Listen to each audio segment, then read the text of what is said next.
People with only a mental disorder will be euthanized as of March 2027. That's next year. This, despite the overwhelming evidence that people with mental disorders can be treated, and that most psychiatrists cannot determine which patient has an irremediable, which means an irreversible condition.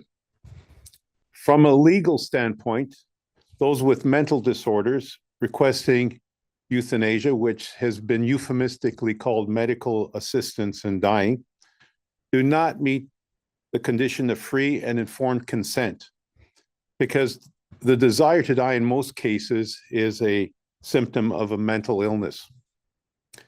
Bill C-218, which will be voted this week in Ottawa, would stop assisted dying for people with mental health disorders as the sole criteria.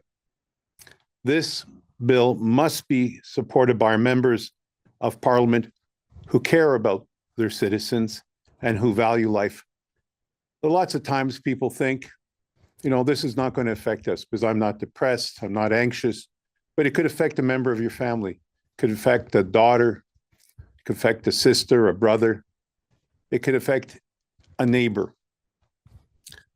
Dans la plupart des cas, le désir de mourir est un symptôme de maladie mentale. 90% des personnes qui mettent fin à leur jour ont atteint d'un problème mental au moment de leur suicide. La plupart des personnes qui ont tenté ou qui ont réussi à se suicider ne veulent pas mourir. Ils veulent plutôt échapper à leur détresse émotionnelle.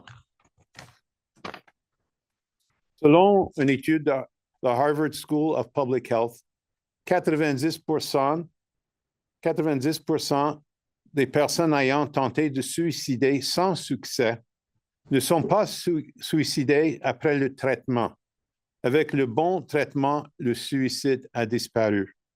According to a Harvard Public Health study, 9 out of 10 people who attempted suicide but were unsuccessful in their attempt did not commit suicide following treatment. With the right treatment, suicide disappeared. One of my patients, let's call her Jody, she couldn't be here today. She asked me to tell her story. In her 20s, she was a mother of 3 small children. She was involved in an abusive relationship. To end her emotional anguish, she attempted suicide by hanging. Her neighbor found her and removed the cord that was around her neck and saved her life. If she had been euthanized, she wouldn't have survived, because euthanasia with a legal injection is a guaranteed death. There's no survivors after euthanasia or medical aid in dying. Today, she's in her 50s. She's happy to be alive.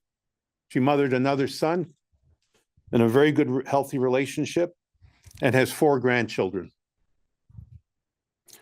La plupart des personnes atteintes de troubles mentaux ont besoin de soutien psychiatrique, psychologues, travailleurs sociaux, qui sont rares dans notre système de santé publique. Beaucoup vivent dans des situations financières et sociales précaires. Ils ont besoin d'un soutien financier, notamment un logement abordable et une sécurité alimentaire, as my colleague Peter clearly stated, because he's faced with those same challenges with his patients. Au Québec, le délai moyen d'attente entre la référence à un psychiatre et le traitement est 5 mois. In Quebec, where the waiting time to see a psychiatrist after being referred is at least 5 months, and in most cases longer. In the MAID law next year, a patient after being accepted for euthanasia will have a 3-month waiting period before the lethal injection is given. With an average 5-month waiting time to see a psychiatrist, it's likely that a person will get a call to see the psychiatrist 2 months or longer after having been lethally injected. In addition to psychiatrists, psychologists, social workers, we must ensure a wide variety of alternative, not only standard treatments, because not everybody gets their standard treatment. There's hundreds of treatments, different medications, modifications of those But there's other treatments too, alternatives such as art therapy, music, dance, pet, recreation, other therapies. We must also ensure free medications, affordable housing, and food security. In a study published in Sage Journal last year, 2025, it explored the potential cost savings to governments by expanding medical assisted dying to include vulnerable groups with mental illnesses. These groups included people with mental health issues, the homeless, drug users, retired elderly, indigenous communities. We know that all these people have psychiatric or suffer from distress, anxiety. They estimated $1.273 trillion over a period of 20 years between 2027 and 47, with an estimated 2.6 million deaths in these voluntary groups, mostly the mentally ill and the elderly. I quote the authors of the journal, quote, "This cost-saving measure raises significant ethical concerns. Financially incentivizing MAID could shift healthcare priorities away from providing necessary support, potentially devaluing vulnerable lives and fostering a troubling reliance on assisted deaths as an economic solution." This is what the authors of the journal said.